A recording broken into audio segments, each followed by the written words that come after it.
There we go. There. Can you hear me now? Yes. All right, we're good. Yay. All right. But I can't hear you at all. But that's okay. Listen, we're going to talk about art. I'm super excited. To talk about art. Felix Semper is a Slinky inspired genius. And you may think that he's the first ever toy inspired genius, but he's not. Actually, most of the art that we're familiar with today was inspired entirely by toys. You may not know this, but I'm going to go right into a little I can do my own little displays, and I did some research on the interweb, if you're familiar with that. This is a tool I have. Here we go. I'm going to take you into my world. Starry Night. Starry Night was Vincent van Gogh, and it was his, that was inspired by toys. He was sent to his room early from dinner one night for not listening, ironically, and too soon. And he was, and he had those glow in the dark stars on his ceiling, as a lot of us did in the 1800s. Right, Jock? That's right. So that was toy inspired. And Hieronymus Bosch, the Garden of Eternal Delights, which let's see if we can find this. There it is. Hieronymus Bosch, right? That was he refused to put his toys away, and that's just a painting of his floor. Monet, bath toys. Every single painting inspired by bath toys. Leonardo da Vinci, which we're all familiar with his work, the Mona Lisa. Well, you may not know this. I did some research because I was able to, but his mother wanted to have a girl. And so she gave him makeup and she gave him dolls, and he, which by today's standards is not gender specific, but in the 1400s it was. So they couldn't figure out who this was a painting of until someone unearthed a Barbie from the late 1400s, and it was a dead ringer. So this is actually a Barbie that he painted. And then of course, this one here is my favorite. This is The Last Supper. This is the Jesus action figures from the 1490s. And a lot of us still have those, but yeah, he just put them there. And yeah. So, yeah. So you guys think you're the only ones who can do research on the internet or have time to find out stuff because of quarantine. I've been researching and I've learned a ton. I've learned about words like considering. I've been using considering ad nauseum because in a world full of turmoil, when you use the word considering, you're forced, the other person is forced to fill in their own disaster. So it works great for me when people say, "Hey, Collin, how you doing?" And I say, "Great, considering." And then there's that moment where it's like catastrophe Mad Libs, because no one wants you to know. They don't know what you're talking about. So what they don't know though is we don't know what we're talking about. So it's a race to be the first one to not know what you're talking about. That's why the word considering is so valuable in the world of business, and that's what I'm here to talk about today. In business, the usage of considering, like when you sit down in a meeting with Jacques and he says, "Hey, how did the meeting with the client go?" And you say, "Great, Jacques, considering." Do you think he's going to press you for more information and reveal that he doesn't know what you're talking about? Maybe he doesn't even know which client you're talking about. No, he's going to say, yes, of course. And then he's going to end the Zoom call and turn to AJ and say, "What's he talking about?" And that's why they're always together. So these are the things we learn. I learned about the military because I had to go get my vaccinations, and our vaccine site. This may not apply to the Air Force because this was a National Guard experience. And I think it does apply to the National Guard. But when you join the military to get an education, they don't give you the education first necessarily.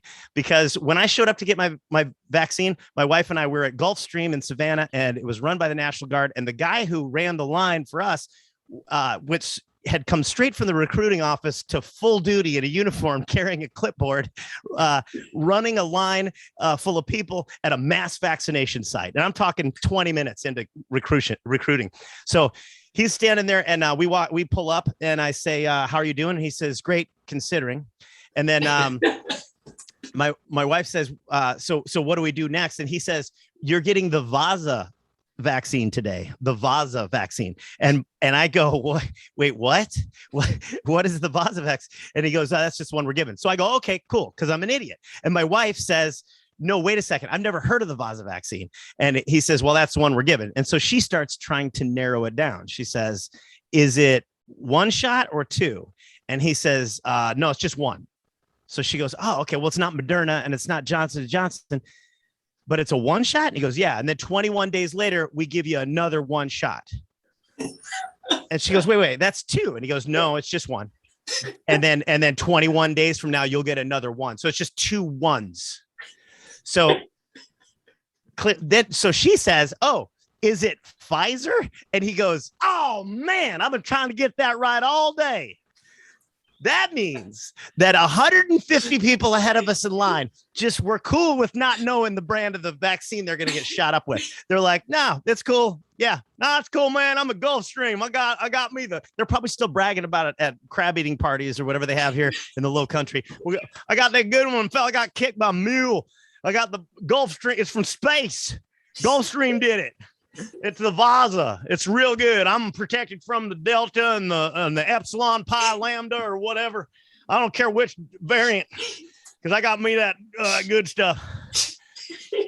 Which, incidentally, I got an issue with the variant names, and I'm sure you guys have thought about this, but the Delta variant, that's scary. That sounded scary. That sounded like something you get on safari, and then you're in your tent for 7 weeks, and you can't eat tomatoes for the rest of your life. But the Lambda, are we supposed to be scared of the Lambda? That one sounds like you get it from a beer bong in Key West and you just put a little cream on it so your parents don't know. So we need somebody serious to name these things. And I believe that the Air Force is up to the task because you guys in your planes, Darren just covered some of it, but dude, these guys can name stuff. We were just talking about the 135 rivet joint. The rivet joint? That's insane. That name right there. That must have taken, it would normally take the rest of us hours. Those guys probably just dropped it. The B-52 Stratofortress. That's the name of that plane, if you don't know. The Stratofortress. That's a name. But that wasn't good enough for the Air Force. We would have stopped there. But the Air Force said, no. We're going to nickname it. It's the Buff. The big, ugly, fat fellow. What? They're fat shaming their own aircrafts with nicknames. That's how deft they are at naming stuff. The Fighter Falcon, the F-16 Fighting Falcon, the A-10 Thunderbolt. That's how you know that a kid is from an Air Force family because they introduce themselves and go, hi, my name's Talon Strike. This is my brother Buff. Yeah, we know. It's just an acronym. We don't get into it. At least I'll never feel alone knowing that you guys are up there buzzing around in your rivet joints. You know, you're out there protecting us and buzzing our houses in your rivet joints. By the way, Darren, I hope you know you can just download my playlist on Spotify. You don't need to buzz my house and lock into my AirPods. So I'm trying to teach my kids to learn, to take this time too, to learn. And this is where it gets dicey with our kids and we're sharing information, teaching them how to do this stuff. And I have one kid that pushes my buttons. He's my son. And my wife says he pushes my buttons, which I don't like that analogy because it's a bad analogy because I have a car with a ton of buttons and there's not one button that I can push in there that makes my Prius binge drink and rage to destroy its own man purse. So I got to tell you that, and I tell you this every time, I am so honored to perform for SMA and to be a part of this and like do this stuff mainly because I feel like part of the family, but also it keeps me from having to travel so much. It's so dangerous to travel.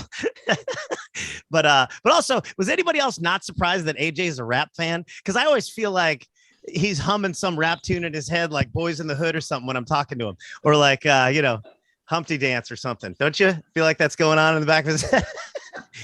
Stop what you're doing because AJ's about to ruin the image and the style that you used to. He looks funny, but yo, he's making money. See, so hey, world, I hope you're ready for him. He gets down because he's a new fool with style and his sounds laid down by your Todd profile.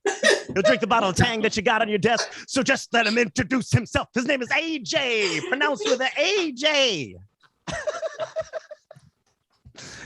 So let me tell you this before I go, that the reason I'm so scared of traveling is because I've been through amazingly difficult dangerous circumstances. And I got a war story or two. I've met queens, but we won't get into those stories. The main one was the naked bike race in I don't know if you guys have I told you the naked bike race story. If you haven't heard this one, I was in Portland, Oregon. They got a naked bike race in Portland, Oregon. And if you guys have a naked bike race for SMA, like one of your town hall naked bike races or something, just put up a flyer. Let the tourists around you know what's going on. Because here's what happened to me. I'm just like, I pulled up to a stoplight in the middle of the night, and there all of a sudden there's people coming out of everywhere, out of the bars, and they're like, it's coming. And I'm like, what's coming? 250 naked people on bicycles blow through the intersection. And that's like a naked bike race is like the sun. You can't look right at it. So it goes to the end, and everybody's fired up. We're freaking out. We're cheering. Even the cops were like, go naked weirdos. I'm honking my horn. You get fired up when you see that. And then when it was over, there was this tangible lull. We were like, oh, the naked bike race is over.